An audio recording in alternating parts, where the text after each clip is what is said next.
Sore itu, matahari hampir tenggelam di balik atap konveksi yang dulu selalu ramai oleh suara mesin jahit. Sekarang, tempat itu sunyi. Bau kain lembab dan debu bercampur di udara, sementara tumpukan bahan sisa produksi menumpuk di sudut ruangan.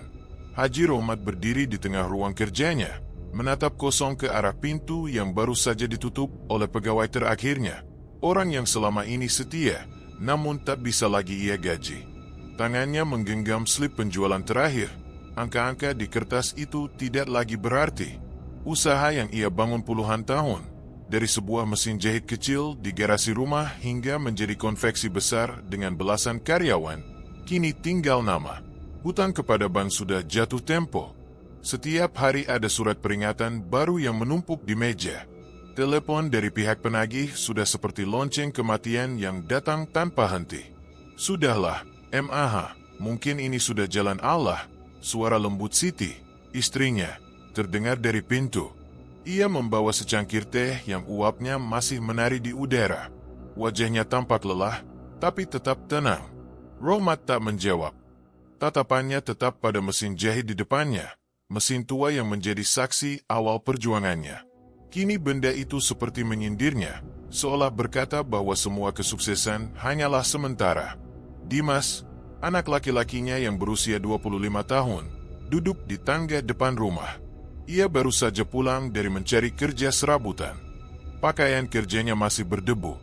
"Pak, mungkin Dimas bisa bantu cari pesanan kecil-kecilan dulu," katanya dengan hati-hati. Tapi Rohmat hanya menghela napas panjang. "Sudah terlambat, Mas. Semua orang tahu konveksi kita bangkrut. Siapa yang mau pesan lagi?" Suaranya berat, serak, dan kehilangan semangat. Rumah yang dulu penuh tawa kini terasa seperti kuburan. Dindingnya yang dahulu berisi kalender promosi dan foto-foto pelanggan kini kosong.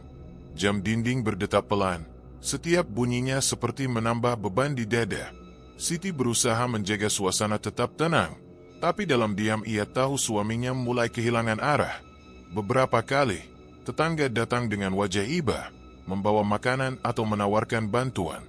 Tapi bagi Rohmat, setiap ucapan simpati terdengar seperti ejekan halus. Ia adalah seorang haji, seorang yang dulu disegani karena kerja keras dan kedermawanannya. Kini, nama baiknya hancur bersama tumpukan surat penagihan. Sore itu, ia berjalan pelan menuju ruang tamu. Di sana tergantung foto-foto lama, dirinya di depan mesin jahit pertama, senyum lebar bersama para karyawan saat pembukaan cabang baru, serta potret keluarga di depan rumah baru mereka. Semua itu kini seperti bayangan masa lalu yang tidak bisa dijangkau lagi. "MAH, kenapa ya? Hidup bisa berubah secepat ini?" tanyanya lirih.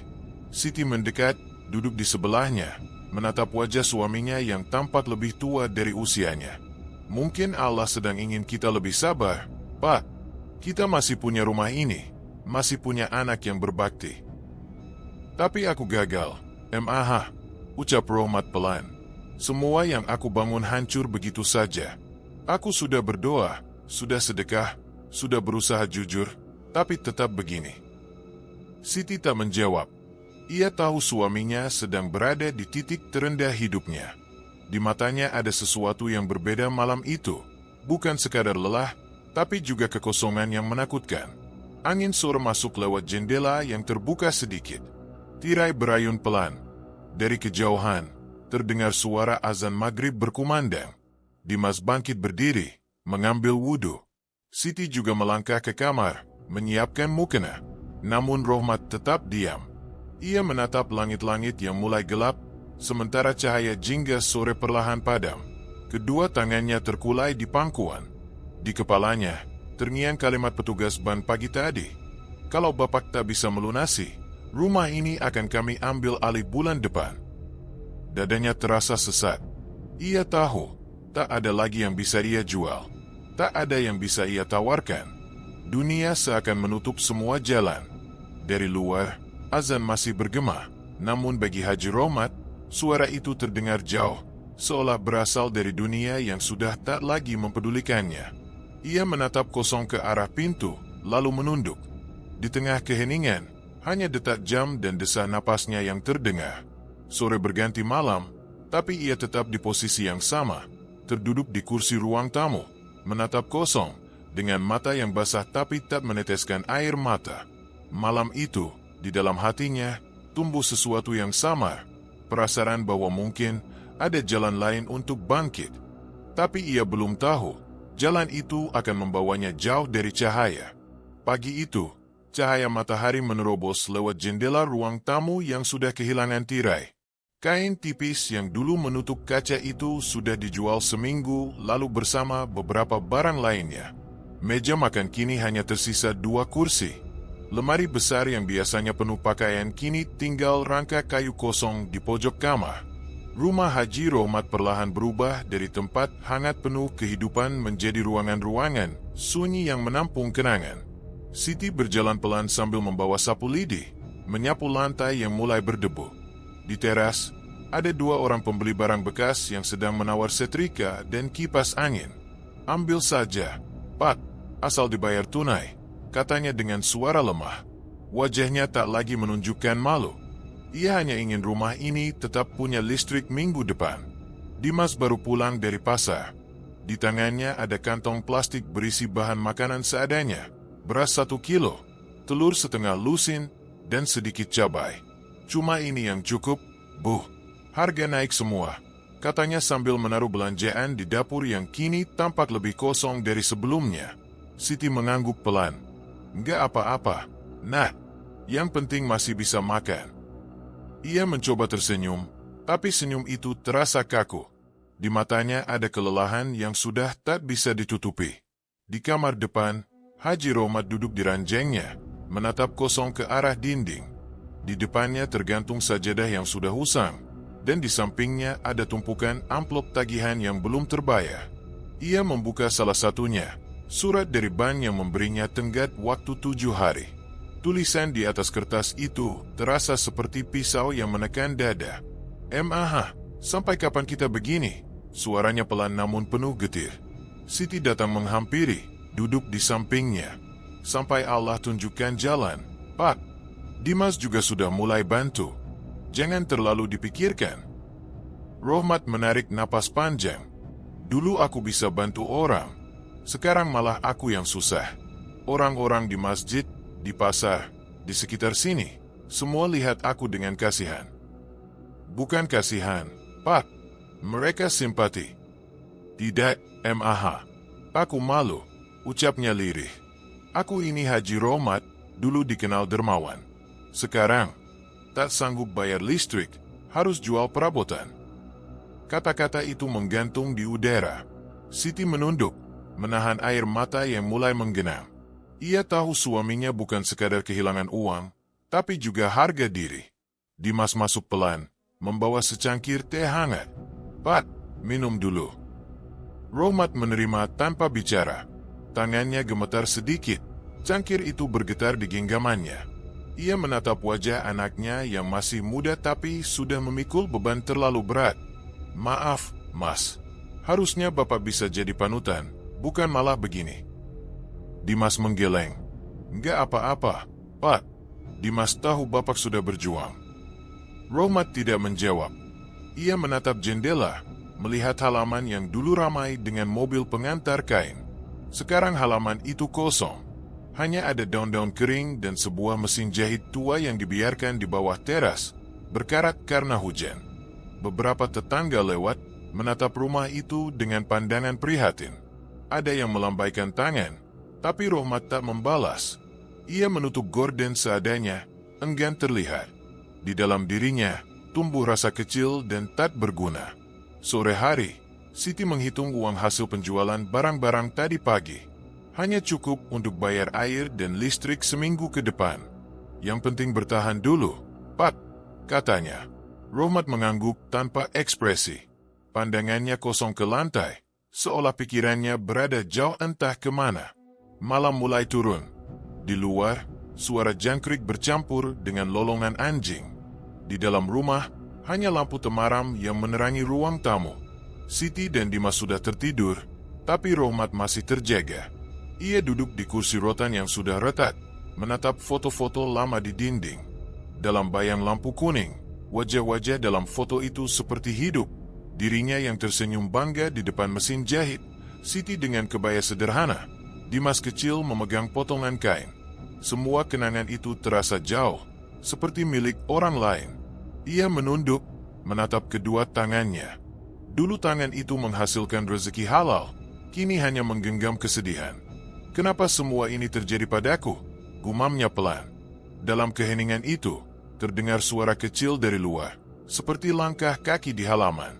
Rohmat berdiri, menatap keluar jendela, tapi yang terlihat hanya bayangan pohon mangga yang bergoyang tertiup angin. Ia mengusap wajahnya, mencoba menenangkan diri. Namun perasaan hampa itu tak juga hilang. Di dalam dadanya, ada ruang kosong yang semakin besar. Ia mulai berpikir hal-hal yang tidak pernah ia pikirkan sebelumnya. Bagaimana kalau aku tak bisa keluar dari utang ini seumur hidup?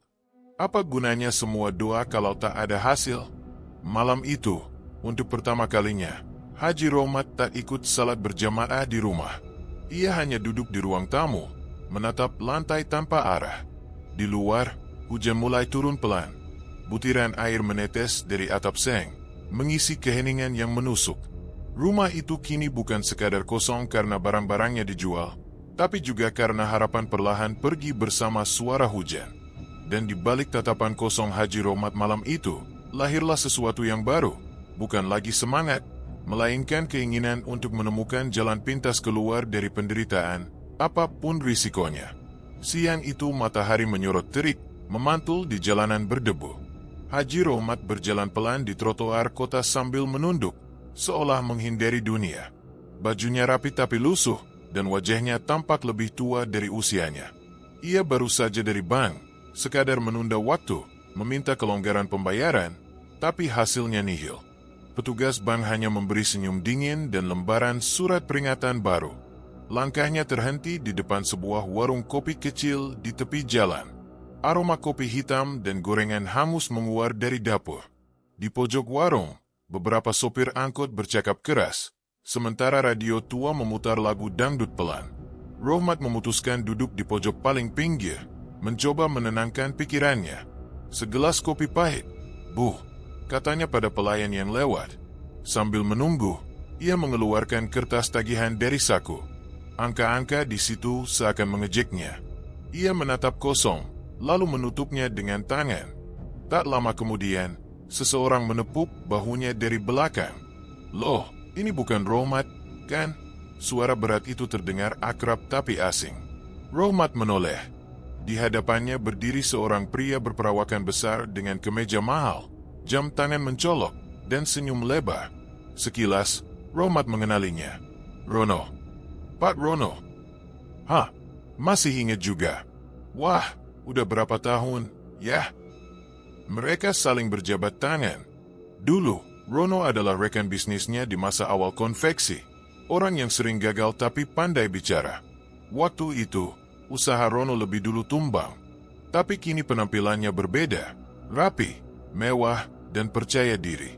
"Lihat kamu sekarang," kata Rono sambil duduk. "Dulu waktu aku susah, kamu yang bantu aku. Sekarang giliran aku yang traktir." Rohmat tersenyum tipis.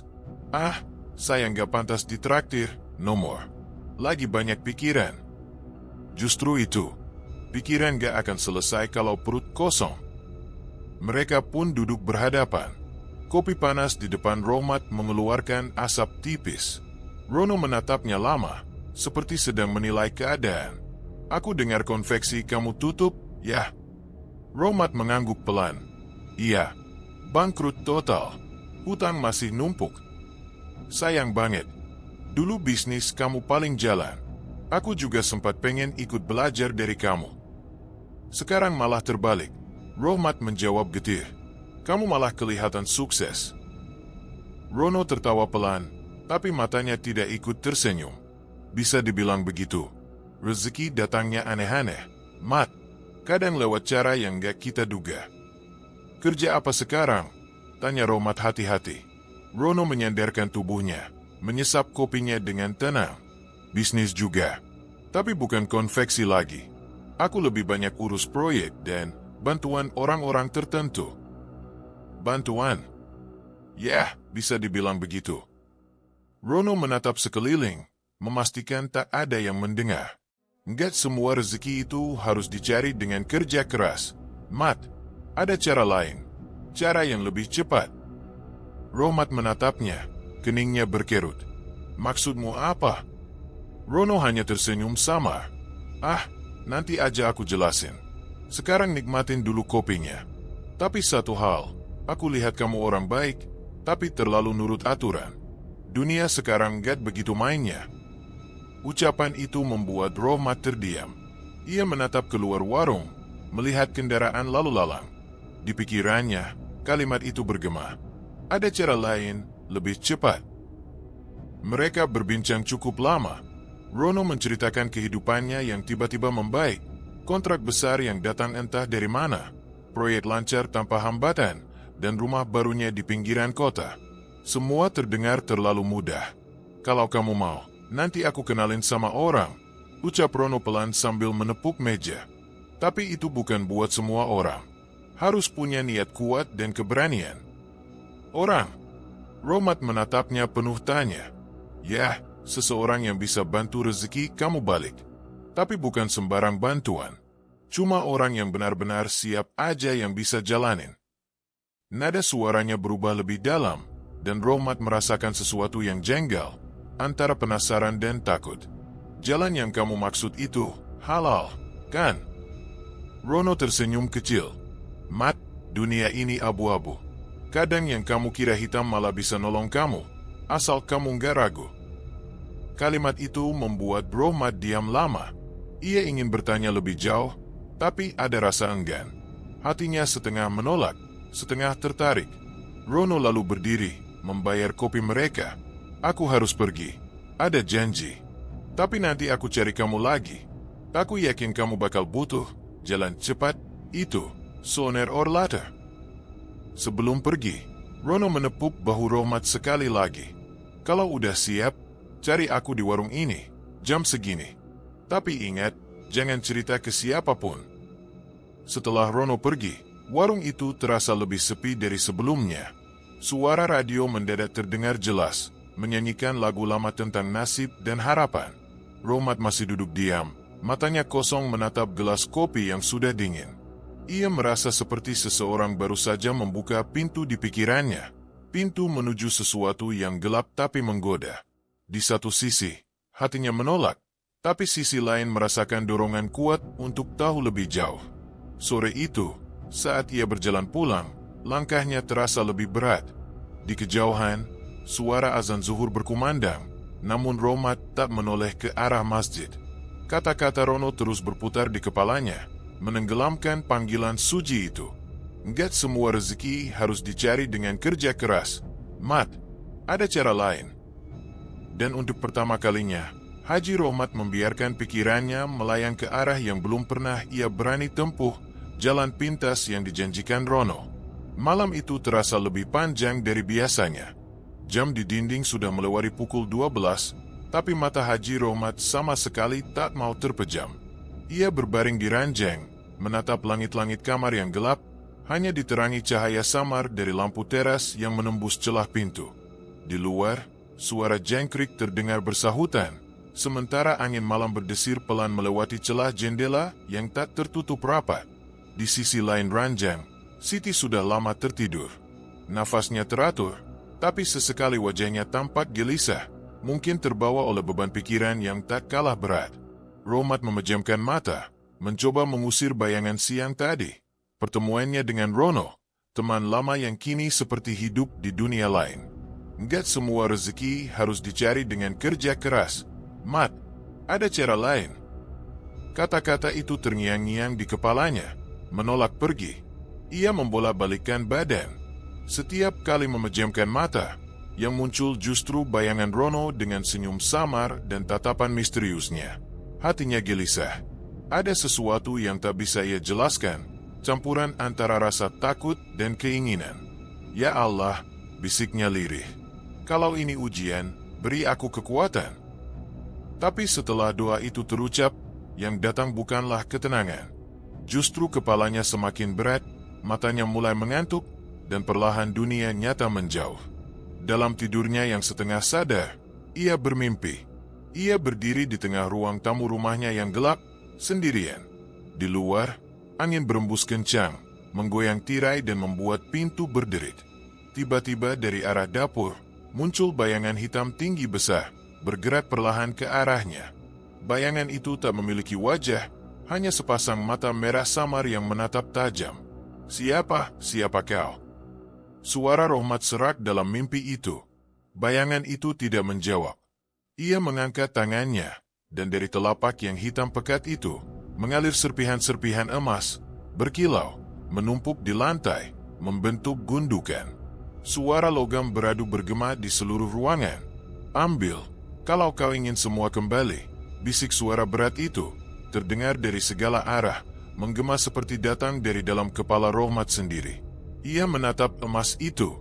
Pancaran sinarnya menembus kegelapan, memantul di dinding, seolah memanggilnya.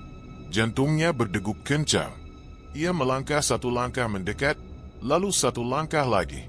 Namun sebelum sempat menyentuhnya, terdengar suara keras, seperti seseorang memanggil namanya. "Rohmat." Ia terbangun. Nafasnya tersengal, tubuhnya basah oleh keringat dingin. Lampu kamar masih redup. Siti berdiri di sisi ranjang dengan wajah cemas. "Pak, kenapa?" Teriak-teriak sendiri, tanya Siti dengan nada khawatir. Rohmat menatap sekeliling, masih bingung antara mimpi dan kenyataan. Ia menatap tangannya, seolah berharap masih ada serpihan emas di sana, tapi tentu saja kosong. Enggak apa-apa, Emaha. Cuma mimpi," jawabnya pelan, suaranya bergetar. Siti duduk di tepi ranjang, menatap suaminya yang tampak pucat. "Akhir-akhir ini bapak susah tidur terus. Jangan dipikirin terlalu berat, nanti malah sakit." Rohmat memalingkan wajahnya. Ia tak sanggup menatap mata istrinya. "Iya, cuma kepikiran saja." Tapi sebenarnya, mimpi itu masih melekat di kepalanya, begitu nyata, begitu menggoda. Ia bisa mengingat setiap kilau emas, setiap desiran angin, dan suara berat yang berbisik di telinganya. Setelah Siti kembali berbaring, Rohmat duduk di tepi ranjang. Ia menatap jendela yang gelap, lalu menatap kedua tangannya. Kalau memang ada jalan itu, apa salahnya dicoba sekali? Gumamnya tanpa sadar. Namun segera setelah kalimat itu terucap, ada rasa bersalah yang menikam dadanya. Ia menunduk, menatap lantai. Bukan begitu. Aku cuma bingung." Di luar, suara ayam berkokok lebih awal. Waktu terasa berjalan lambat. Ia berjalan ke ruang tamu, menyalakan lampu kecil, lalu duduk di kursi yang biasa ia tempati setiap malam. Ruangan itu terasa dingin dan kosong. Di atas meja, masih ada tumpukan surat tagihan dan kalkulator yang mati. Ia memejamkan mata lagi, tapi kini bayangan hitam dalam mimpi itu muncul kembali. Kali ini lebih dekat, lebih jelas, seolah menunggu keputusan. Siti muncul di pintu, bersandar dengan wajah khawatir.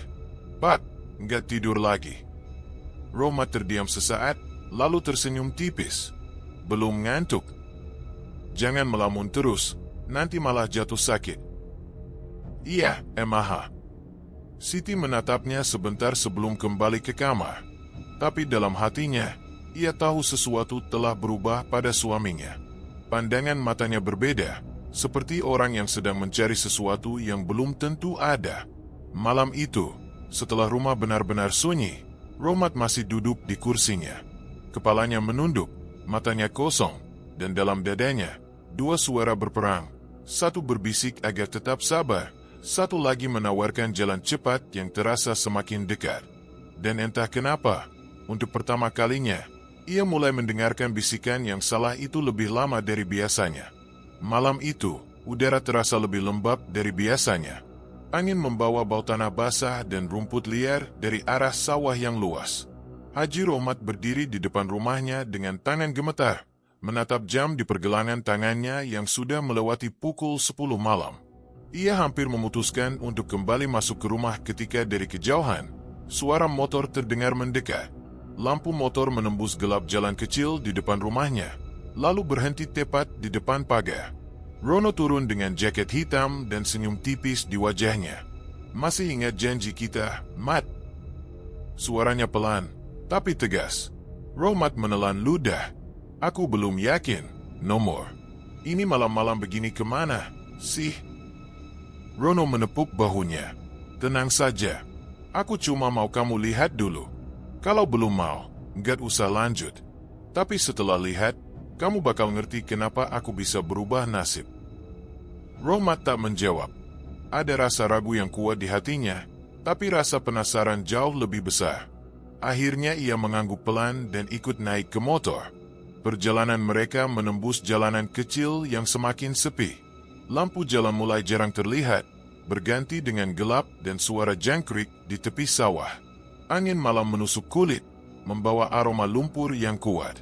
Rono mengendarai motor tanpa banyak bicara, matanya fokus ke depan. Setelah hampir 20 menit, mereka tiba di sebuah jalan tanah di pinggiran sawah. Di ujung jalan itu, tampak sebuah rumah tua berdiri sendirian. Ket dindingnya mengelupas, atapnya sebagian rubuh, dan jendela kayunya berderit diterpa angin. Rohmat menatapnya dengan perasaan tak enak. Tempat apa ini? No. Rono mematikan motor dan turun. Rumah lama, udah kosong puluhan tahun. Tapi malam ini, ada orang yang nunggu kita di dalam. Kata-kata itu membuat bulu kuduk Rohmat meremang. Ia menatap rumah itu lama, seperti menimbang apakah harus melangkah atau berbalik. Tapi Rono sudah berjalan duluan, melangkah mantap ke arah pintu depan yang terbuka separuh. Begitu mereka masuk, udara di dalam terasa jauh lebih dingin.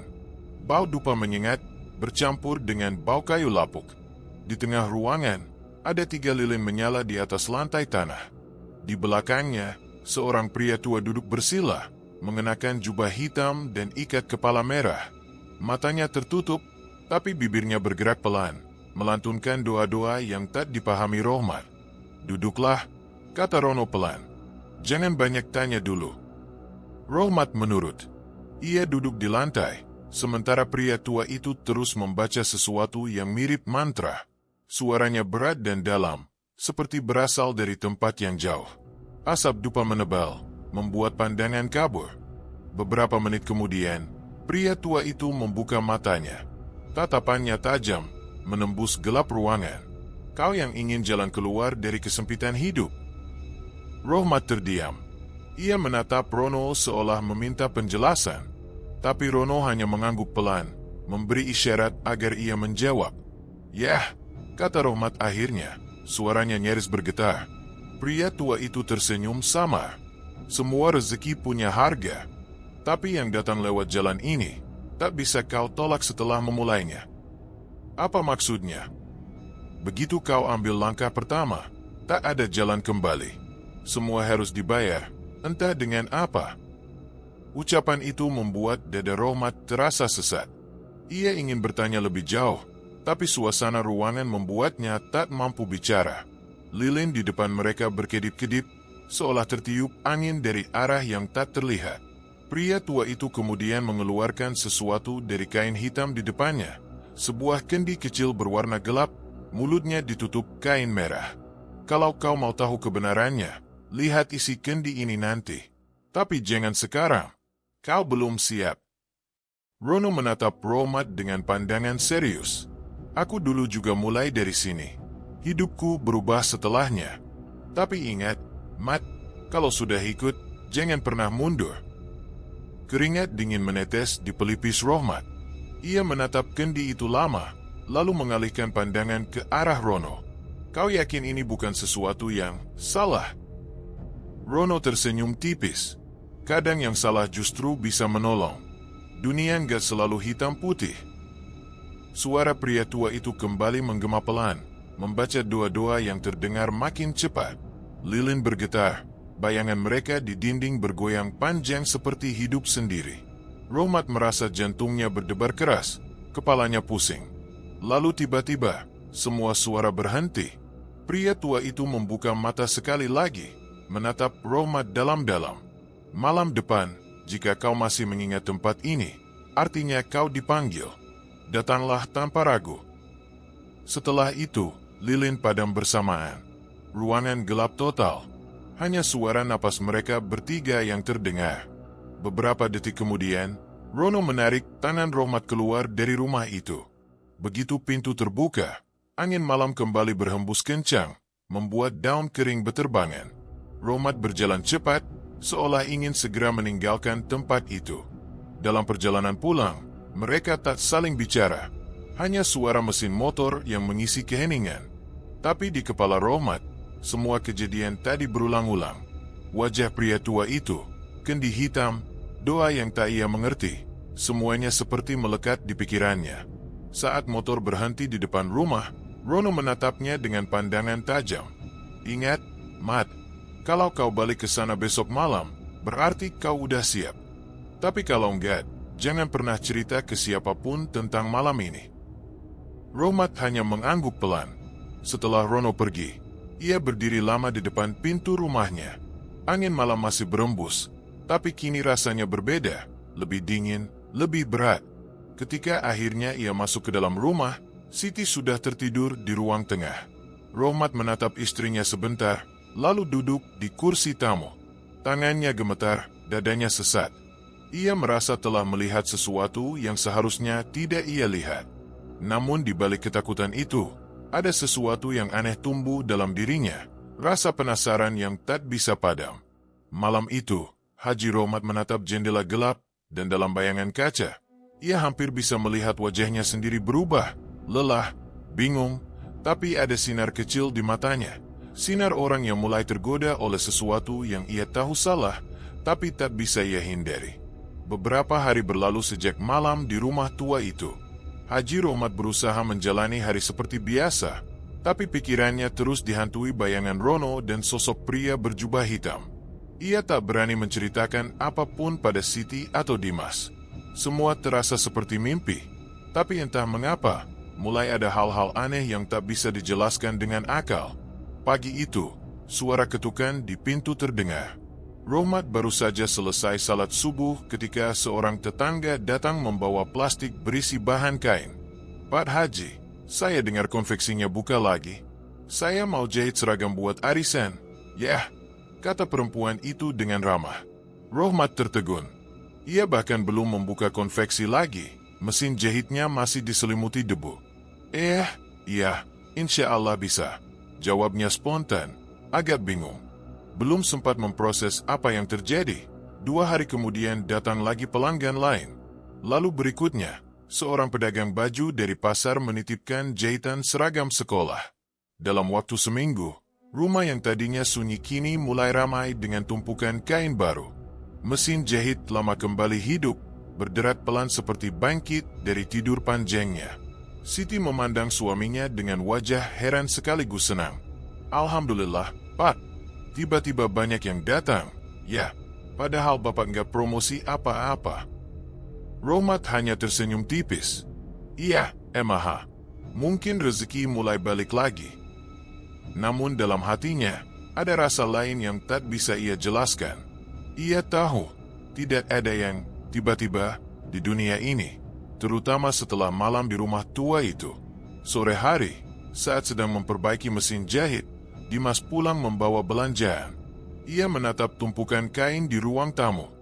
Banyak pesanan, Pak. Lumayan, jawab Rohmat pendek. Dari mana aja? Yah, pelanggan lama, katanya. Dimas menatap ayahnya lekat-lekat. Tapi aneh, Pak, kemarin saya ke Buati, katanya dia nggak sempat pesen apa-apa. Tapi namanya ada di daftar yang Bapak tulis. Rohmat terdiam. Ia menatap catatan di tangannya. Benar, salah satu pesanan memang atas nama Buati. Tapi ia yakin tak pernah menulisnya sendiri. Mungkin salah catat, ucapnya cepat, mencoba menutup kegelisahan. Malamnya, angin bertiup lebih kencang. Daun-daun kering berterbangan, menimbulkan suara gesekan di atap rumah. Dari luar, terdengar suara krek, krek, seperti langkah ringan digenting. Dimas keluar dengan senter, menyorot ke atas. Seekor burung hitam besar bertengger di ujung atap, matanya merah berkilat memantulkan cahaya. Burung itu diam menatapnya beberapa detik, lalu terbang melintasi langit malam, meninggalkan bayangan panjang di dinding. Dimas masuk kembali dengan wajah tegang. Pak, tadi di atap ada burung besar, hitam banget. Matanya kayak merah. Siti menegur, "Jangan ngomong aneh-aneh, nanti bapak malah kepikiran." Tapi Dimas tetap terlihat cemas. "Saya nggak bohong, mah. Burungnya aneh, nggak kayak gagak biasa." Rohmat hanya diam. Ia tak menanggapi, tapi di dalam dadanya, sesuatu bergetar. Perasaan bahwa semua ini bukan kebetulan. Malam itu, ia terjaga lama di ruang tamu. Di hadapannya, kain pesanan pelanggan menumpuk rapi. Tapi di sudut mata, ia seperti melihat sesuatu bergerak. Bayangan hitam melintas di luar jendela. Ia bangkit dan membuka tirai. Kosong. Hanya halaman yang gelap dan sunyi. Tapi begitu menutup kembali tirai itu, terdengar suara samar di telinganya. Seperti bisikan pelan, hampir tak terdengar. "Rezeki sudah datang, jangan berhenti di tengah jalan." Tubuhnya kaku. Ia memejamkan mata, mencoba menenangkan diri. Namun bisikan itu seperti menembus pikirannya. Ia memegang dada, beristighfar pelan, tapi suara itu tidak benar-benar hilang. Keesokan paginya, saat ia membuka pintu depan, di lantai teras ada sesuatu, sehelai bulu hitam panjang. Bukan bulu ayam, bukan juga bulu burung biasa. Warnanya legam berkilat, dan ketika disentuh terasa dingin, seolah bukan benda hidup. Rohmat menatapnya lama, lalu diam-diam memasukkannya ke saku. Ia tidak ingin Siti atau Dimas tahu. Hari-hari berikutnya, semakin banyak pesanan datang. Orang-orang bahkan menitipkan uang muka tanpa menawar harga. Mesin jahit berputar siang malam. Setiap malam, burung hitam itu kembali muncul, kadang di atap, kadang di pohon depan rumah. Selalu diam, selalu menatap arah jendela ruang tamu tempat Rohmat bekerja. Siti mulai merasa ada yang aneh. Ia sering melihat suaminya melamun di depan mesin jahit yang terus berputar. "Pak, istirahat dulu. Jangan terlalu malam." "Nggak apa-apa, mah. Lagi semangat." "Tapi bapak nggak pernah begini dulu." Mata bapak juga merah terus. "Cuma kurang tidur," jawab Rohmat singkat. Siti tak membantah, tapi kegelisahan tumbuh di hatinya. Ia sering mendengar suaminya bergumam sendiri saat menjahit, seperti berbicara dengan seseorang. Kadang suara itu lirih, kadang seperti bisikan orang lain ikut menyahut. Suatu malam, saat Siti keluar kamar untuk mengambil air, ia melihat Rohmat duduk sendirian di ruang tamu, menghadap ke arah jendela terbuka. Di luar, bulan separuh menggantung redup, dan di ranting pohon depan rumah, burung hitam itu bertengger diam. Rohmat menatapnya lama, seolah sedang berbicara lewat pandangan. Siti memanggil pelan, "Pak." Rohmat tersentak, lalu menutup jendela cepat-cepat. "Kamu belum tidur?" Siti menggeleng pelan. "Bapak bicara sama siapa?" "Enggak, hanya mikir pesanan." Siti menunduk. Ia tahu suaminya berbohong. Malam itu, setelah Siti kembali ke kamar, Rohmat duduk lagi di kursinya. Tangannya gemetar, tapi di matanya ada sorot berbeda, campuran antara rasa takut dan keyakinan baru. Ia menatap langit-langit, menggumam pelan. "Kalau ini memang jalan yang dibukakan, berarti aku memang dipilih." Di luar rumah, burung hitam itu mengeluarkan suara paro panjang, seperti menjawab kalimatnya. Dan untuk pertama kalinya sejak kebangkrutan itu, Rohmat benar-benar tersenyum, bukan karena tenang, tapi karena mulai percaya pada sesuatu yang tak bisa ia jelaskan. Sesuatu yang gelap, tapi terasa nyata. Siang itu, suara mesin jahit bergemuruh di seluruh ruangan. Rumah yang dulu sunyi kini berubah menjadi konveksi sibuk dengan beberapa pegawai baru. Bau kain baru bercampur dengan aroma kopi dan keringat pekerja. Di tengah hiruk-pikuk itu, Haji Rohmat berdiri tegak dengan wajah puas. Senyum yang sudah lama hilang kini kembali menghiasi wajahnya. Sejak beberapa minggu terakhir, pesanan datang tanpa henti. Seragam sekolah, gamis, mukena, hingga pakaian dinas, semua mengalir seolah tanpa batas. Uang muka ditransfer lebih dulu, tanpa tawar-menawar. Bahkan beberapa pelanggan mengaku tidak tahu siapa yang merekomendasikan tempatnya. Pokoknya kata orang, konveksi Pak Rohmat sekarang paling cepat dan hasilnya bagus. ujar salah satu pelanggan sambil menyerahkan uang tunai dalam amplop tebal. Siti memandangi pemandangan itu dengan perasaan campur aduk. Ia bahagia karena ekonomi keluarga membaik, tapi ada sesuatu yang membuatnya tidak tenang. Ia sering memperhatikan suaminya bekerja tanpa lelah, tanpa jeda. Bahkan saat makan pun, pikirannya seperti melayang entah kemana. Sore menjelang, para pekerja mulai pulang satu persatu. Siti membereskan meja jahit, sementara Rohmat duduk menghitung uang hasil pesanan hari itu. Alhamdulillah, MAH. Dulu kita bisa sampai segini aja susah. Sekarang, tiap hari kayak rezeki diturunkan langsung. Siti tersenyum tipis. Iya, Pak. Tapi, semuanya kok cepat banget, ya? Bahkan pelanggan baru pun datang terus. Rohmat hanya menjawab pendek. Kalau sudah waktunya, Allah pasti kasih jalan. Namun malamnya, Siti terbangun. Jam dinding menunjukkan pukul 2 lewat sedikit. Di tempat tidur, posisi suaminya kosong. Ia keluar kamar pelan-pelan, lalu melihat pintu depan terbuka. Dari jauh, bayangan Rohmat tampak berjalan di ujung gang, menghilang dalam gelap malam. Keesokan paginya, Siti menunggu. Rohmat baru pulang menjelang subuh, pakaiannya berdebu dan matanya merah. Dari mana, Pak? Dari pasar. Cari bahan. Pasar jam segitu? Tanya Siti lirih. Rohmat diam sejenak lalu menjawab datar. Ada orang yang cuma mau jual malam-malam. Murah. Siti tak membantah, tapi hatinya makin gelisah. Dalam seminggu berikutnya, kejadian itu terulang. Setiap malam Rohmat keluar dengan alasan berbeda, menjemput bahan, bertemu pelanggan, atau sekadar menenangkan pikiran. Tapi setiap kali pulang, wajahnya terlihat aneh, lelah, tapi ada senyum sama di bibirnya, seperti orang yang baru saja menang taruhan. Dimas pun mulai curiga. Suatu malam, ia mencoba mengikuti ayahnya diam-diam.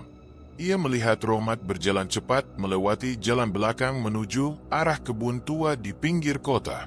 Namun sebelum Dimas bisa mendekat, seekor burung hitam besar melintas rendah di atas kepalanya, membuatnya ketakutan dan mundur kembali ke rumah. Beberapa hari kemudian, Ustaz Karim datang berkunjung. Ia adalah tokoh agama di kampung itu, sudah lama mengenal keluarga Rohmat. Melihat kemajuan konveksi yang mendadak, ia datang bukan untuk membeli, tapi menegur dengan lembut. Alhamdulillah, saya dengar usaha Pak Haji sudah lancar lagi, ucapnya sambil tersenyum. Ya, Ustaz, semua karena doa dan kerja keras, jawab Rohmat cepat. Namun pandangan Ustaz Karim tak lepas dari wajah Rohmat yang pucat dan matanya yang merah kehitaman. Boleh saya tanya satu hal, Pak Haji? Tentu, Ustaz. Setiap rezeki yang datang cepat, belum tentu datang dari arah yang benar. Kadang, yang tampak berkah justru ujian yang disamarkan. Rohmat menelan ludah. Maksud Ustaz? Saya cuma mengingatkan, kata Ustaz Karim tenang. Kalau setiap langkah disertai bisikan yang menenangkan tapi bukan dari hati, hati-hati, bisa jadi itu tipu daya yang halus. Jangan sampai karena ingin cepat bangkit, malah tersesat di jalan gelap. Siti yang sedari tadi mendengarkan ikut menunduk. Saya juga khawatir, Ustaz. Akhir-akhir ini suami saya sering keluar malam. Katanya urusan kerja, tapi... Ustaz Karim menatap Rohmat dalam-dalam. Kalau memang benar, Pak Haji, lebih baik hentikan sementara. Rezeki halal itu tidak perlu dipanggil di malam gelap. Rohmat mencoba tertawa kecil, tapi suaranya serak. Insya Allah, Ustaz, saya tahu batasnya. Namun dalam hatinya, kalimat itu terasa hampa. Sejak malam pertama ia mengikuti Rono ke rumah tua itu, batas itu sudah lama kabur. Setelah Ustaz Karim pulang, suasana rumah mendadak dingin. Siti duduk diam di ruang tamu, menatap suaminya yang terus menghitung uang di meja. Pak, katanya pelan, boleh saya tanya jujur? Rohmat menatapnya. Uang ini, semua dari jahitan, kan? Pertanyaan itu membuat tangan Rohmat berhenti. Ia menatap istrinya lama, kemudian berkata lirih, dari pesanan orang, MAH, dari mereka yang percaya pada hasil kerja saya. Tapi yang percaya itu manusia atau yang lain, Pak? Rohmat terdiam. Wajahnya berubah tegang. Ia bangkit dari kursi dan berjalan menuju kamar tanpa menjawab. Siti menatap punggungnya yang menjauh, merasa pernikahan mereka kini dipisahkan oleh sesuatu yang tak terlihat. Malamnya, Rohmat kembali keluar rumah. Tapi kali ini, langkahnya lebih cepat dan pasti. Di luar, Rono sudah menunggu di dekat mobil hitamnya. "Sudah siap, Mat?" tanya Rono dengan nada datar. Rohmat mengangguk. "Aku nggak bisa berhenti sekarang. Semua mulai berjalan lancar." Rono tersenyum samar. "Bagus. Tapi ingat, setiap rezeki ada gantinya. Kalau kau ambil terlalu banyak, mereka juga akan menagih lebih dari yang kau sangka." Mobil itu melaju pelan menembus kegelapan malam, meninggalkan rumah yang kini tampak asing.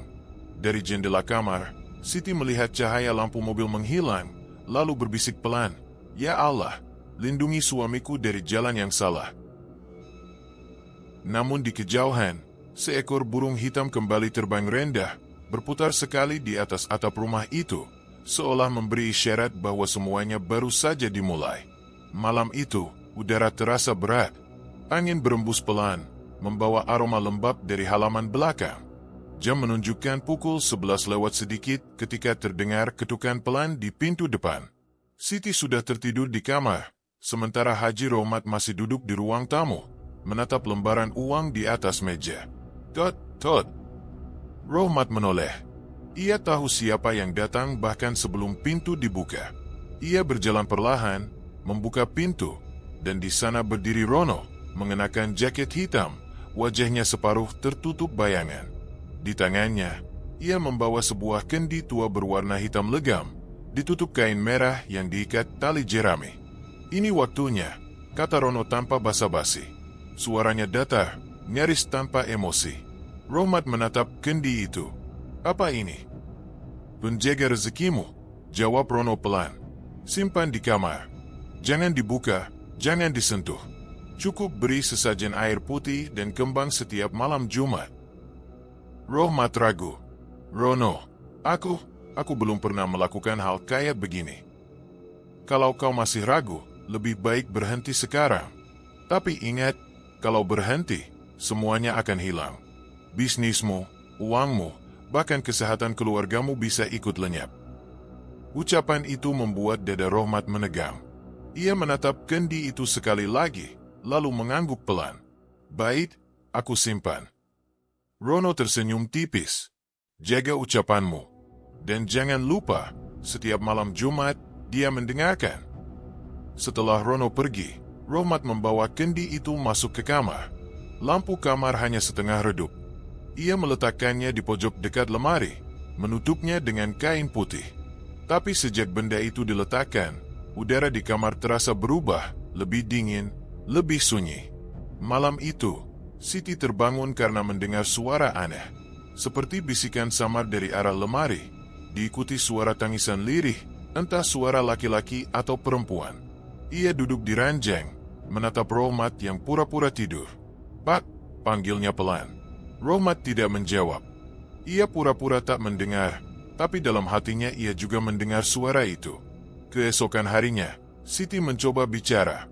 "Pak, tadi malam saya dengar suara nangis di kamar, dari arah lemari." Rohmat menatap istrinya, wajahnya kaku. "Mungkin tikus, atau angin." "Tikus nggak mungkin nangis, Pak." Rohmat diam, lalu berdiri. "Sudah, jangan pikir macam-macam." Namun malam berikutnya, suara itu kembali terdengar.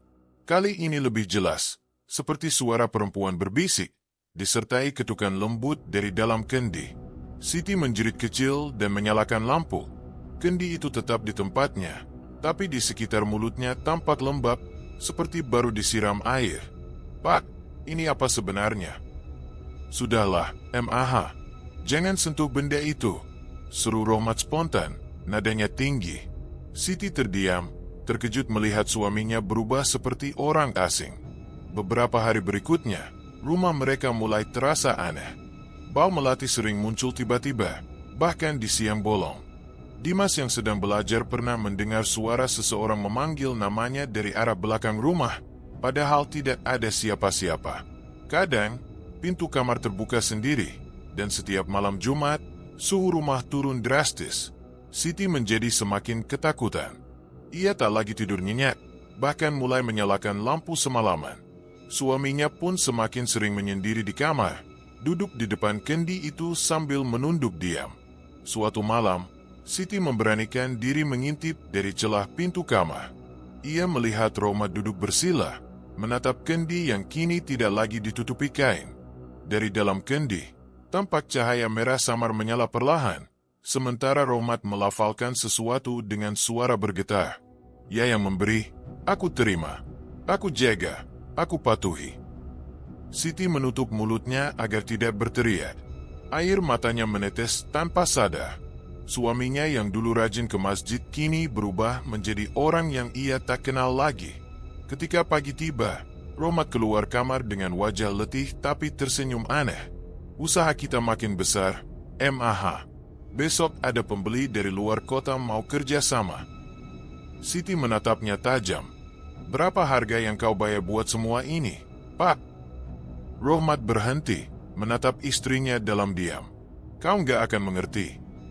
Sejak saat itu, Rohmat tak lagi mengizinkan siapapun masuk ke kamarnya. Setiap malam Jumat, ia menyalakan kemenyan dan memutar lantunan yang entah dari mana sumbernya. Kadang terdengar suara perempuan tertawa pelan dari balik pintu. Rono datang sekali lagi beberapa hari kemudian. Bagus, kau sudah mulai terhubung, katanya. Rohmat bertanya, siapa dia? Rono? Suara itu, tangisan itu. Rono hanya tersenyum samar. Itu bagian dari perjanjian. Kau tak perlu tahu namanya, cukup taati syaratnya. Kalau dia menangis, berarti dia lapar. Kalau tertawa, berarti rezekimu sedang datang. Rohmat mengangguk pelan. Ada rasa takut yang semakin besar, tapi ia sudah terlalu jauh untuk mundur. Dalam pikirannya, semua ini hanya harga kecil untuk keberhasilan yang besar. Namun malam itu, ketika semua penghuni rumah tertidur, kendi itu kembali bergetar pelan. Dari dalamnya terdengar suara pelan. Kali ini memanggil nama Rohmat. Rohmat. Ia terbangun seketika, menatap kendi itu dengan mata lebar. Suara itu terdengar lagi, lebih dekat, lebih jelas, seperti ada sesuatu yang hidup di dalamnya. Rohmat, aku lapar. Dan di saat yang sama, dari arah dapur, Siti yang belum tidur mendengar bisikan itu juga. Ia menatap arah kamar dengan wajah pucat. Untuk pertama kalinya, ia yakin rumah mereka kini tidak lagi ditempati oleh manusia saja. Beberapa minggu telah berlalu sejak kendi hitam itu datang ke rumah Haji Rohmat. Sejak malam pertama ia menuruti bisikan dari dalam kendi, kehidupannya berubah drastis. Uang datang tanpa henti, pesanan konveksi meningkat gila-gilaan, dan pelanggan besar berdatangan dari luar kota. Dalam waktu singkat, rumah yang dulu sederhana kini direnovasi. Halaman belakang penuh tumpukan kain baru, dan suara mesin jahit nyaris tak pernah berhenti. Namun di balik semua itu, suasana rumah terasa berbeda.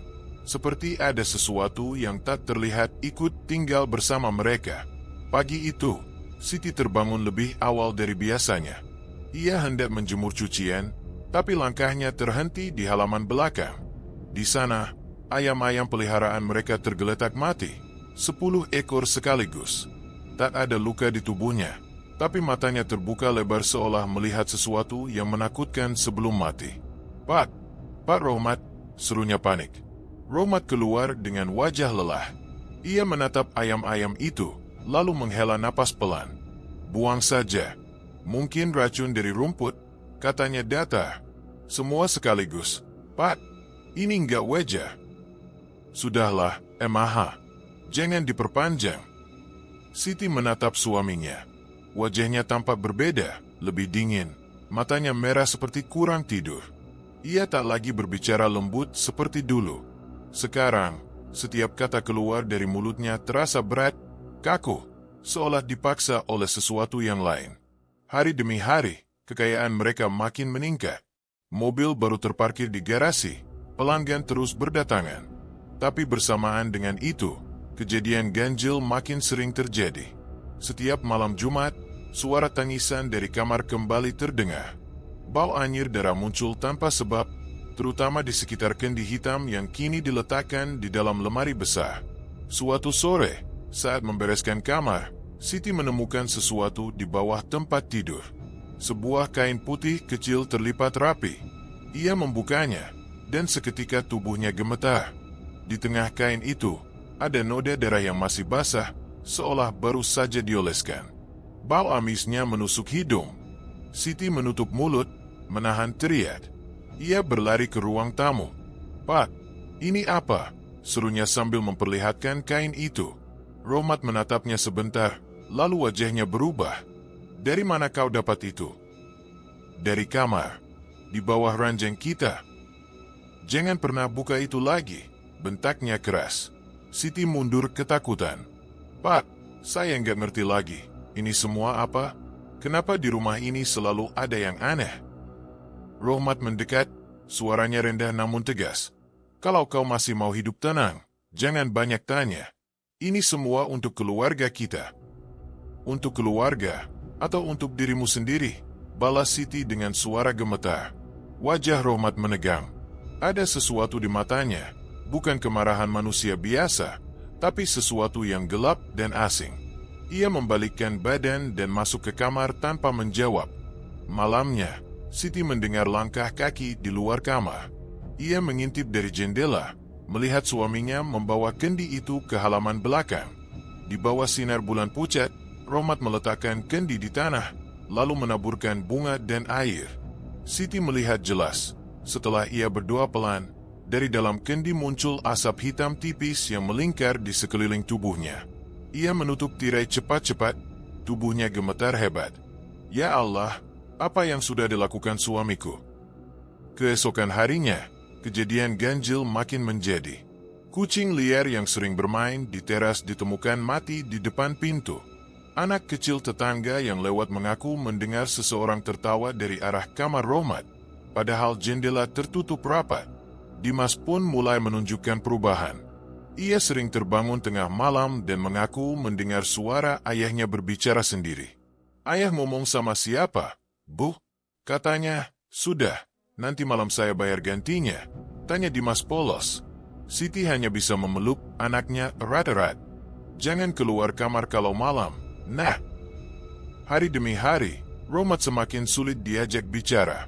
Ia lebih sering mengurung diri, berbicara sendiri di kamar, atau duduk diam menatap kendi. Terkadang ia tertawa kecil tanpa alasan, terkadang marah besar hanya karena hal sepele. Suatu malam, Siti memberanikan diri mendekat. "Pak, tolong hentikan ini. Saya nggak kuat lihat rumah jadi begini." Rohmat menatapnya perlahan. Senyumnya datar. "Kau tahu apa yang terjadi kalau aku berhenti? Temaha. Saya nggak peduli. Saya cuma mau keluarga kita kembali seperti dulu." "Kalau begitu, bersiaplah kehilangan segalanya," bisik Rohmat dingin. Siti mundur, matanya berkaca-kaca. Ia melihat suaminya seolah bukan lagi manusia yang sama. Wajah Rohmat kini pucat keabu-abuan, bola matanya merah dan berair. Ketika ia keluar kamar, Siti sempat menoleh sekali lagi. Dari celah pintu, ia melihat kendi itu bergetar pelan, dan dari dalamnya terdengar suara halus, seperti seseorang tertawa. Malam itu, hujan turun deras. Petir menyambar di kejauhan. Siti berdoa dalam hati sambil menggenggam tangan Dimas yang ketakutan. Tapi di luar kamar, di balik pintu yang tertutup rapat, suara langkah kaki Rohmat masih terdengar. Langkah yang berat, terseret, seperti orang yang tak lagi berjalan dengan kehendak sendiri. Dan dari arah lemari, terdengar suara pelan memanggil, "Rohmat, waktunya membayar." Sore itu, sinar matahari menembus tirai ruang tamu yang berat dan berdebu. Di tengah ruangan megah itu, Haji Rohmat duduk di kursi empuk, menatap kosong ke arah halaman yang sepi. Di luar, daun-daun mangga berguguran, sementara suara azan asar sayup-sayup terdengar dari masjid. Rumah yang dulu terasa hangat kini seperti kehilangan jiwa. Siti berdiri di ambang pintu, menatap suaminya yang semakin pendiam. Wajahnya pucat, matanya merah, seolah menahan sesuatu yang tak bisa diceritakan. Sejak beberapa malam terakhir, Siti mendengar suara tangisan perempuan dari gudang belakang, tapi setiap ia cek, tak ada siapapun. Ketika suara salam terdengar dari luar, Siti segera membuka pintu. Sosok Ustaz Karim berdiri dengan wajah tenang namun tegas. Ia memegang tasbih di tangan kanan, sementara sorot matanya tajam menatap ke dalam rumah. "Assalamualaikum, Bu Siti. Ada Haji Rohmat di rumah?" "Waalaikumsalam. Ada, Ustaz. Silakan masuk," jawab Siti dengan ragu. Langkah Ustaz Karim masuk ke ruang tamu terasa berat, seolah udara di rumah itu menolak kehadirannya. Begitu melihat Rohmat, Ustaz itu langsung berkata tanpa basa-basi, "Saya dengar banyak hal aneh terjadi di rumah ini, Haji. Dan saya tahu, semua bukan kebetulan." Rohmat menegakkan tubuhnya. "Apa maksudnya, Ustaz?" Suaranya serak, agak gemetar. Ustaz Karim duduk, menatapnya lurus. "Saya tahu engkau pernah mendatangi tempat Rono. Saya tahu apa yang kau ambil bukan sekadar kerja keras. Haji, jalan itu takkan membawa berkah. Setan tidak pernah memberi tanpa menuntut." Siti menunduk, air matanya menetes. Dimas yang berdiri di tangga ikut mendengarkan diam-diam, menatap ayahnya dengan rasa takut bercampur benci. Rohmat menggenggam tangannya kuat-kuat, berusaha menahan emosi. "Saya cuma ingin menyelamatkan keluarga saya, Ustaz. Waktu itu saya tak punya apa-apa lagi." Ustaz Karim menggeleng pelan. "Kau menyelamatkan tubuhmu, tapi menenggelamkan jiwamu. Apa kau tak lihat tanda-tanda yang muncul?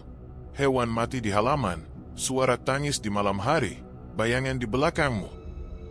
Rohmat spontan menoleh. Di cermin besar di dinding, sekilas tampak bayangan hitam berdiri di belakangnya, tapi lenyap seketika. Napasnya terengah. "Cukup, Ustaz. Saya tak mau dengar lagi."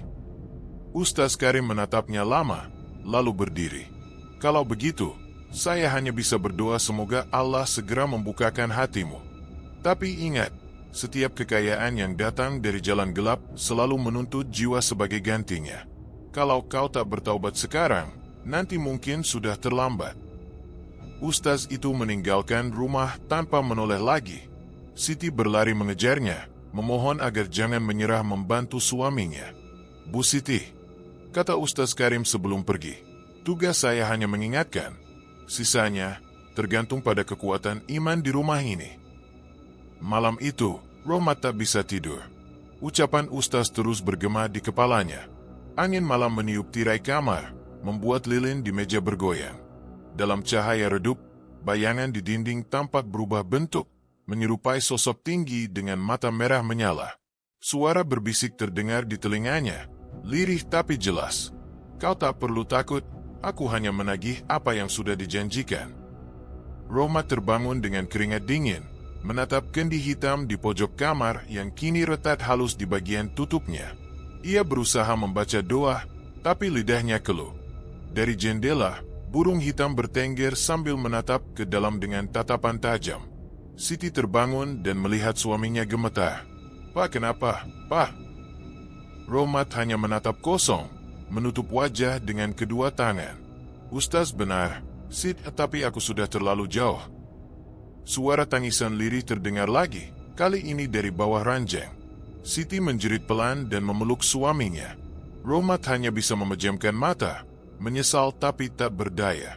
Azan subuh berkumandang, tapi di rumah itu, tak ada satupun yang bangun untuk menunaikannya. Hujan turun deras sejak senja. Angin membawa aroma tanah basah dan dedaunan membusuk, menembus celah-celah jendela rumah Haji Rohmat. Di ruang tamu, lampu menggantung berayun pelan, memantulkan bayangan samar di dinding. Siti duduk di kursi rotan, menatap ponselnya dengan cemas. Dimas belum pulang. Sudah lewat jam 9 malam. Biasanya Dimas pulang sebelum maghrib. Ia pamit ke bengkel siang tadi, ingin memperbaiki motornya. Tapi kini, tak ada kabar. Siti berulang kali mencoba menelepon, namun hanya nada sambung panjang tanpa jawaban. Rohmat duduk di ujung ruangan, menatap kosong ke arah jendela. Wajahnya pucat, mata cekung. "Dia pasti sebentar lagi pulang," katanya pelan, meski suaranya terdengar ragu. Siti menatapnya dengan mata berkaca-kaca. "Pat, Dimas itu anak kita satu-satunya. Tolonglah, hubungi teman-temannya." Rohmat menghela napas berat, tapi belum sempat ia mengambil ponsel, suara keras terdengar dari luar, seperti benturan logam dengan aspal. Siti terlonjak. "Itu apa, Pak?" Tanpa menjawab, Rohmat berdiri dan membuka pintu. Hujan mengguyur deras, menampar wajahnya dengan dingin yang menggigit. Di kejauhan, di jalan depan rumah, tampak kerumunan warga di bawah payung dan jas hujan. Rohmat berlari. Langkahnya berat, tapi jantungnya berdegup keras. Ketika ia sampai di sana, pemandangan itu membuat darahnya membeku. Sebuah motor terguling di sisi jalan. Di sebelahnya, tubuh Dimas tergeletak tak bergerak, darah bercampur air hujan mengalir pelan. "Ya Allah! Dimas!" jerit Siti dari belakang. Suaranya tenggelam oleh suara hujan dan petir. Rohmat berlutut, mengguncang tubuh anaknya. Kulit Dimas dingin. Matanya terbuka setengah, menatap kosong ke langit. Tidak ada napas. Tidak ada denyut nadi. Malam itu, suara tangis menggema di seluruh rumah. Dimas telah pergi tanpa sempat berkata apapun. Polisi menyebutnya kecelakaan tunggal, tapi tidak ada saksi.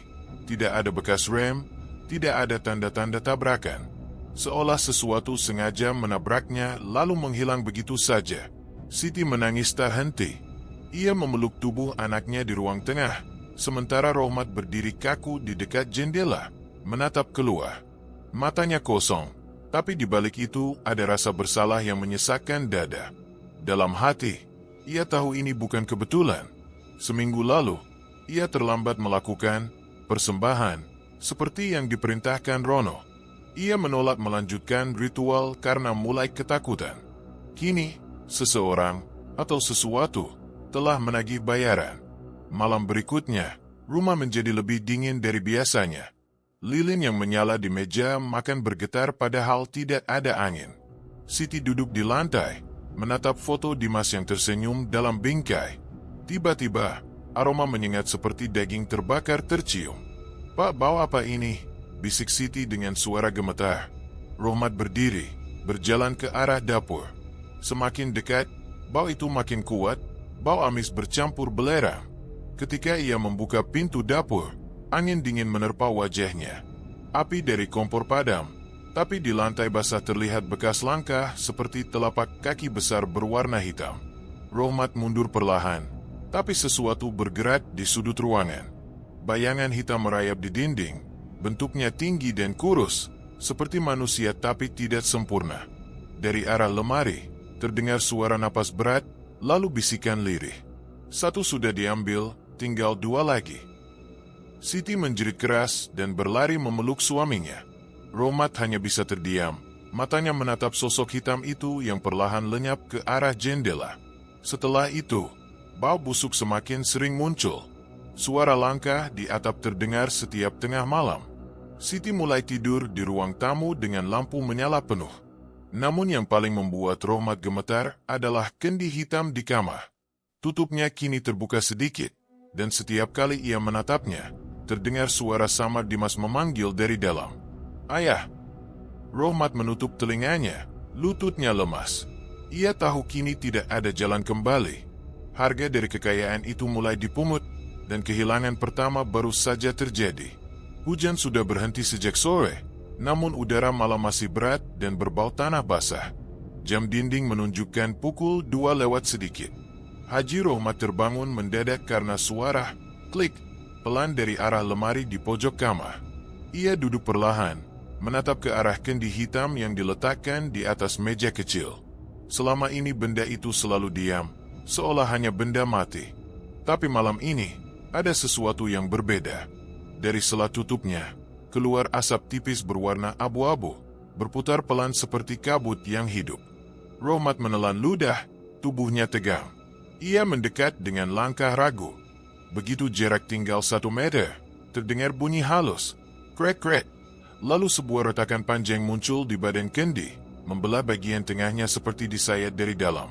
Rohmat mundur 1 langkah. "Astagfirullah," gumamnya pelan, tapi suaranya nyaris tak terdengar. Asap keluar semakin banyak. Dalam kegelapan, samar terlihat bayangan wajah seseorang di dalam kepulan itu, seperti wajah Dimas, anaknya yang sudah tiada. Rohmat berteriak, terhuyung mundur dan jatuh menabrak meja. Siti terbangun dari tidurnya di kamar sebelah. Ia berlari masuk dengan wajah panik. "Pat, ada apa?" Rohmat menunjuk ke arah kendi dengan mata membelalak. "Itu kendi itu retak sendiri." Siti menatap benda itu. Retakannya jelas terlihat. Dari dalamnya keluar suara seperti bisikan panjang, entah dari laki-laki atau perempuan. Tubuh Siti gemetar. "Pat, buang aja benda itu, saya mohon." Belum sempat Rohmat menjawab, suara ketukan keras terdengar dari pintu depan. Tok tok tok. 3 kali, cepat dan berat. Rohmat menatap jam dinding. Pukul 2:30. Siapa yang datang sepagi ini? Ia turun ke ruang tamu dan membuka pintu dengan waspada. Di luar berdiri Pak Rono, mengenakan jas hujan yang basah kuyup, wajahnya tegang dan pucat. "Haji, kita punya masalah besar," katanya cepat. Rohmat menatapnya bingung. "Masalah apa?" "Kendi itu, jangan biarkan retak." "Kau tahu artinya?" "Retak?" "Dari tadi dia." "Berarti perjanjian terganggu," potong Rono dengan suara gemetar. "Kau pasti lupa memberi sesajen minggu lalu. Sekarang roh penagihnya marah. Kalau kendi itu pecah, bukan cuma kau yang habis, semua yang tinggal di rumah ini akan diseret." Rohmat menatap Rono tak percaya. "Jadi aku harus apa sekarang?" Rono melirik ke tangga, lalu berkata cepat, "Kita harus perbaiki malam ini juga. Aku bawa minyak penutup. Tapi jangan biarkan istrimu lihat." Namun saat mereka berdua naik ke kamar, Siti sudah berdiri di depan pintu, memeluk sajadah dan menangis. "Cukup, Pak. Saya nggak kuat lagi. Semua ini karena benda itu." Rohmat mencoba menenangkannya. "Tenang, Sit, biar saya urus. Ini cuma sementara." Tapi sebelum ia sempat melangkah ke arah kendi, dinding di belakang benda itu tiba-tiba bergetar. Garis merah mulai muncul, menulis sesuatu dengan sendirinya, seperti tinta darah yang meresap dari dalam tembok. Siti menjerit keras. Di dinding tertulis kalimat, "Darah sudah dibayar, tapi janji belum lunas." Lampu kamar berkedip-kedip. Angin dingin berhembus dari arah jendela yang tertutup rapat.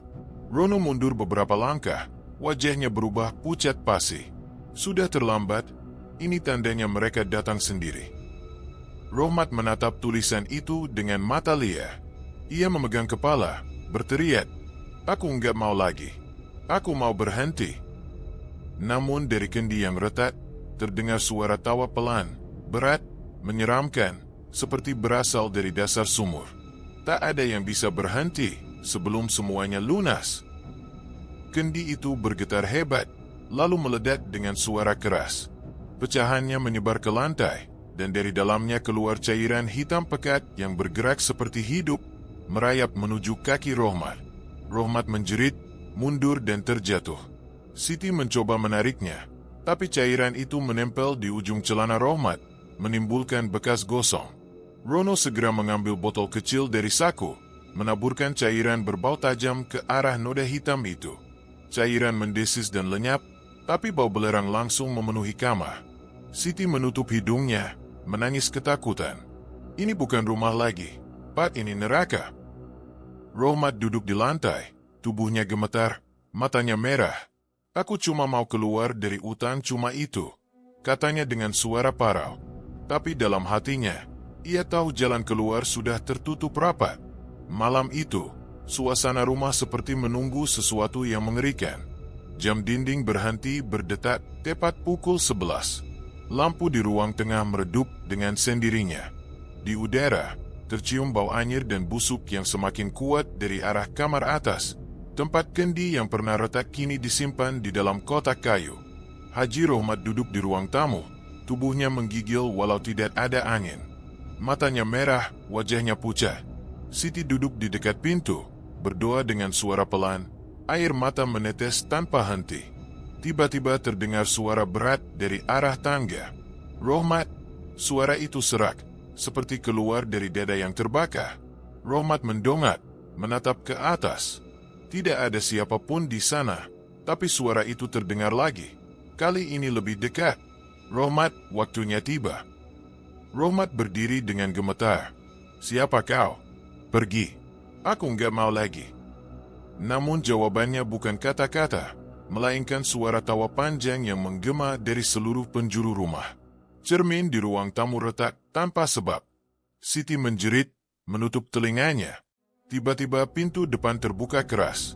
Pak Rono muncul dengan wajah kacau, bajunya basah oleh keringat meski malam dingin. Ia menatap Rohmat dengan mata melotot. Haji, mereka marah.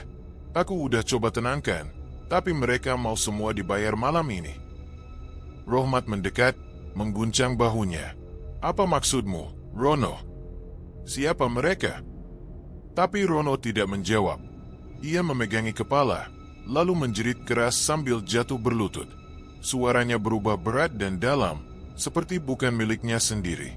Aku sudah beri kalian kekayaan, kenapa lari dari janji? Darah belum cukup. Siti mundur ketakutan. Astagfirullah. Pak, dia kerasukan. Rono menatap mereka dengan mata hitam legam, pupilnya menghilang. Dari mulutnya keluar darah segar, tapi ia tetap tertawa. Sekarang gilirannya. Rohmat, kau janji 3 jiwa, baru lunas. Rohmat tertegun. 3? 5 sudah. Masih 2 lagi. Teriak suara itu membuat lampu di rumah padam serentak. Siti menangis keras. Bat, cukup. Bertaubat, tolong. Dalam kegelapan, cahaya merah tiba-tiba muncul dari selap pintu kamar atas. Samar, seperti nyala bara api yang menembus celah kayu. Bau busuk semakin kuat, seperti bangkai bercampur belerang. Rohmat naik perlahan, langkahnya berat. Suara itu terus memanggil namanya. Rohmat, buka kotak itu, bayar janjimu. Namun sebelum ia sempat menyentuh gagang pintu kamar, terdengar suara azan kecil dari kejauhan. Lembut tapi tegas, datang dari arah jalan. Beberapa detik kemudian, pintu rumah diketuk kuat. Siti berlari membukanya. Di luar berdiri Ustaz Karim, dengan wajah serius dan tasbih di tangan. Di belakangnya 2 orang santri membawa air dalam kendi besar. Bu Siti, mundur. Jangan dekati tangga. Begitu Ustaz Karim masuk, Rono menjerit seperti terbakar. Tubuhnya bergetar hebat, matanya berputar, lalu ia merangkak ke dinding. Kau tak bisa hentikan ini, Ustaz. Dia sudah milik kami. Ustaz Karim melantunkan ayat-ayat ruqyah dengan suara lantang. Rumah itu bergetar, udara terasa lebih berat, dan dari lantai atas terdengar suara barang pecah berjatuhan. Cahaya merah dari kamar semakin terang, kini berubah menjadi kilatan seperti api yang menyala di balik pintu. Dari sela-selanya keluar asap hitam yang berputar cepat membentuk wujud samar dengan kepala menyerupai tanduk kambing. Rohmat memegangi dadanya, berteriak kesakitan. Ustaz, tolong saya. Ustaz Karim tetap membaca doa, suaranya tak tergoyahkan. Ia menaburkan air dari kendi ke arah tangga, dan setiap cipratan air menimbulkan suara desis seperti daging terbakar. Siti berjongkok di sudut, menangis ketakutan. Ya Allah, selamatkan suami saya. Rono yang kerasukan menjerit semakin keras. Tubuhnya terangkat sedikit dari lantai, lalu terhempas keras ke tembok. Ketika Ustaz Karim mendekat, makhluk di dalam dirinya berteriak. Kalau dia tak menyerahkan diri, kami akan mengambil semuanya. Tidak. Ustaz Karim berteriak, menekan telapak tangannya ke kepala Rono sambil melanjutkan doa. Kau tidak berhak atas jiwanya, dan tidak atas rumah ini. Kembalilah ke tempatmu berasal. Suara jeritan memenuhi seluruh rumah, begitu nyaring hingga kaca jendela bergetar. Tiba-tiba cahaya merah dari kamar atas padam seketika. Rumah menjadi gelap, hanya suara hujan mulai turun lagi di luar. Rono tergeletak, tak bergerak. Ustaz Karim terengah, sementara Rohmat terduduk di anak tangga, wajahnya basah oleh air mata dan keringat. Sudah selesai, Ustaz? Ustaz Karim menatapnya dengan mata lelah. Belum. Ini baru peringatan terakhir. Kalau kau tak bertaubat malam ini juga, mereka akan kembali, dan kali ini tak ada doa yang bisa menahan mereka. Suara petir menggelegar, menerangi wajah Rohmat yang kini benar-benar hancur. Di luar, hujan semakin deras, seolah langit ikut menangis atas dosa yang terlalu berat untuk ditebus. Malam itu terasa berbeda. Angin berdesir membawa aroma belerang, dan langit tampak seperti menahan sesuatu yang berat. Di dalam rumah Rohmat, lilin-lilin kecil menyala di setiap sudut, membuat bayangan di dinding tampak menari-nari dengan bentuk yang menyeramkan.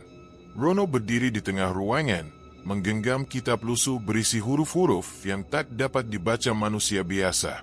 Sementara Rohmat duduk bersila, wajahnya pucat pasi, keringat dingin mengalir di pelipisnya. "Ini malam terakhir, Mat," kata Rono dengan suara serak. "Kalau kau ingin selamat, lakukan semua persis seperti yang diperintahkan. Tak boleh ragu." Rohmat menelan ludah. Aku tak sanggup lagi, no more. Aku ingin berhenti." "Berhenti?" bentak Rono. "Kau pikir bisa keluar semudah itu? Kau sudah menandatangani perjanjian dengan darahmu sendiri. Kalau kau mundur, bukan cuma kau yang binasa, tapi keluargamu juga." Kata-kata itu seperti cambuk. Rohmat menutup mata, menahan rasa takut yang semakin menggila di dalam dada. Ia ingat wajah Siti yang pucat, mata Dimas yang kini tak lagi menatapnya karena sudah tiada. Semua hancur, dan kini hanya malam ini yang tersisa. Rono menaruh kendi hitam di tengah ruangan. Retakan yang sempat muncul di dinding kendi kini memanjang, seolah benda itu hidup. Ia lalu menaburkan bunga kering di sekeliling kendi dan mulai melafalkan mantra dalam bahasa yang tak dikenali. Suaranya berat, bergema seperti datang dari dasar sumur. Lilin mulai bergoyang meski tak ada angin. Dari dalam kendi terdengar suara lirih, seperti napas panjang yang keluar dari tenggorokan makhluk tua. Rohmat gemetar. Ia ingin lari, tapi kakinya seolah tertanam di lantai. "Sekarang, ucapkan namamu," perintah Rono. Rohmat membuka mulut, namun suaranya tercekat. "Aku, Rohmat." Belum sempat ia melanjutkan, dari kendi itu muncul asap pekat. Warnanya merah tua, berputar cepat dan membentuk wajah samar dengan mata membara. "Janji harus ditepati," suara itu mendesis, bergema di seluruh ruangan. Rohmat menjerit dan menutup telinganya. Rono tampak panik, berusaha melanjutkan mantra, tapi setiap katanya kini terdengar patah-patah. Api tiba-tiba muncul di tengah ruangan, kecil, namun dalam sekejap membesar, membentuk lingkaran di sekitar mereka. "Rono, apa yang kau lakukan?" teriak Rohmat. "Aku tak tahu." Mantranya tak bekerja lagi. Rono berusaha menendang kendi, tapi kendi itu tak bergerak sedikit pun. Malah, dari dalamnya muncul tangan hitam berasap yang mencengkeram pergelangan kakinya. Rono menjerit kesakitan, tubuhnya terseret ke arah kendi. Matanya membelalak ketakutan sebelum akhirnya wajahnya lenyap ditelan kegelapan. Rohmat tersungkur. Ia menatap kendi yang kini pecah sebagian, mengeluarkan cairan kental berwarna hitam pekat. Bau busuk menusuk hidung. Rohmat merangkat, mencoba menjauh, namun suara itu kembali terdengar. "Engkau yang memanggilku, engkau yang menjanjikan jiwamu." "Tidak, aku menyesal. Aku ingin kembali." Rohmat menangis, wajahnya penuh air mata dan debu. Tapi dari kendi yang retak itu, keluar lidah api merah, menelusuri lantai menuju tubuhnya. Dalam sekejap, api menyala membungkus seluruh tubuh Rohmat. Ia menjerit, suaranya menggema keluar rumah, membuat beberapa warga yang melintas terhenti dengan ngeri. Siti yang mendengar dari kamar depan berlari panik, tapi begitu membuka pintu kamar, ia hanya melihat api besar yang berputar seperti pusaran neraka.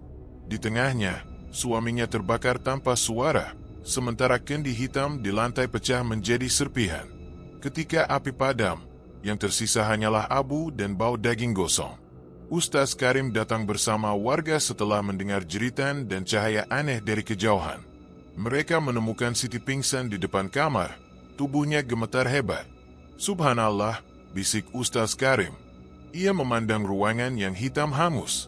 Di tengah-tengahnya, di antara abu yang masih mengepul, tampak sisa kendi yang terbelah dua, dan dari dalamnya keluar asap tipis yang berbentuk tangan sebelum lenyap menembus langit-langit.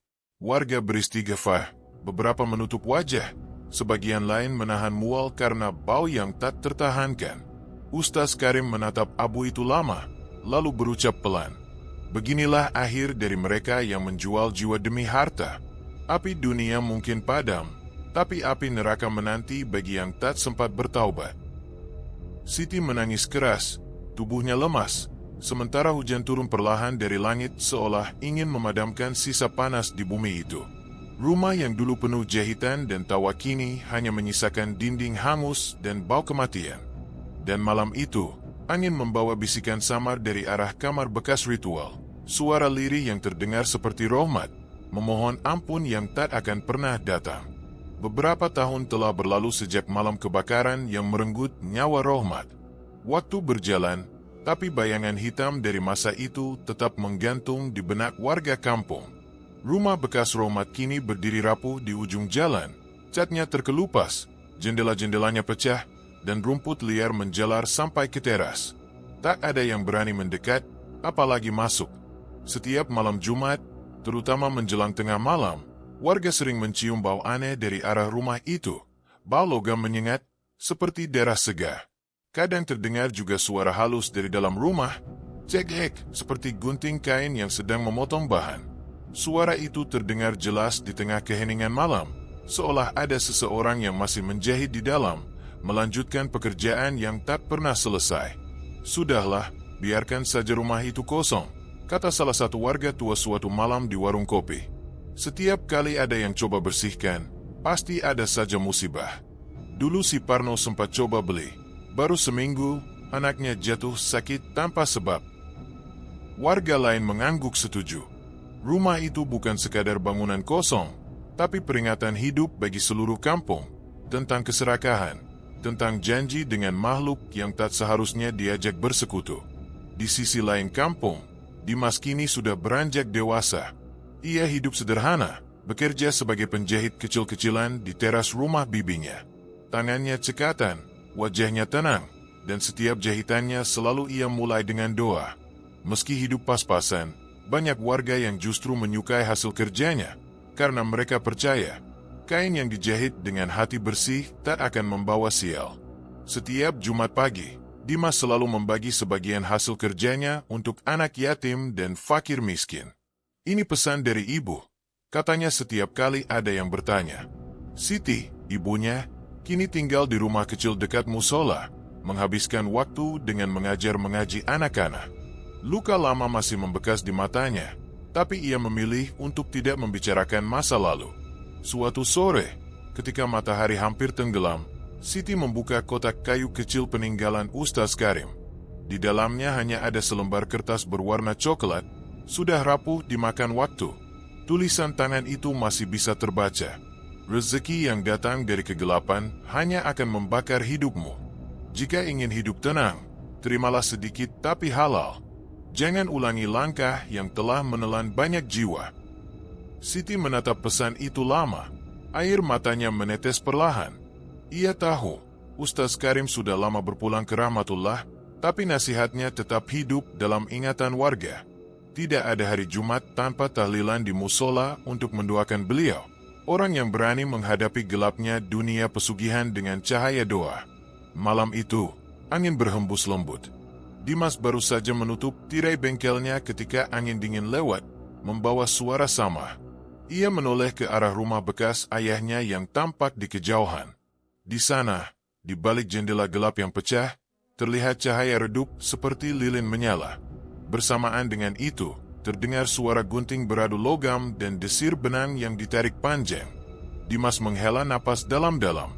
Ia tahu, roh ayahnya mungkin masih terpenjara di tempat itu, mengulang kesalahan yang tak pernah ditebus. Ia menunduk, berdoa lirih. "Semoga Allah ampuni semua dosa ayah. Aku tak akan mengulang jalan itu." Beberapa detik kemudian, cahaya di rumah tua itu padam dengan sendirinya, meninggalkan keheningan panjang. Hanya suara jangkrik dan desir daun pisang yang tersisa di udara malam. Esok paginya, beberapa warga yang melintas mengaku melihat sesuatu di dinding rumah bekas Rohmat. Noda hitam berbentuk tangan yang menempel di dekat jendela. Noda itu tampak baru, basah seperti arang yang baru digoreskan. Tapi ketika warga mencoba membersihkannya, noda itu justru menyebar, membentuk pola seperti wajah seseorang yang sedang menatap.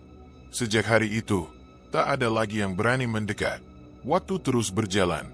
Kampung itu kini lebih ramai, banyak rumah baru berdiri, tapi rumah bekas Rohmat tetap dibiarkan berdiri di ujung jalan, sunyi, lapuk, dan menjadi bagian dari cerita yang selalu diceritakan para orang tua kepada anak-anak mereka menjelang tidur.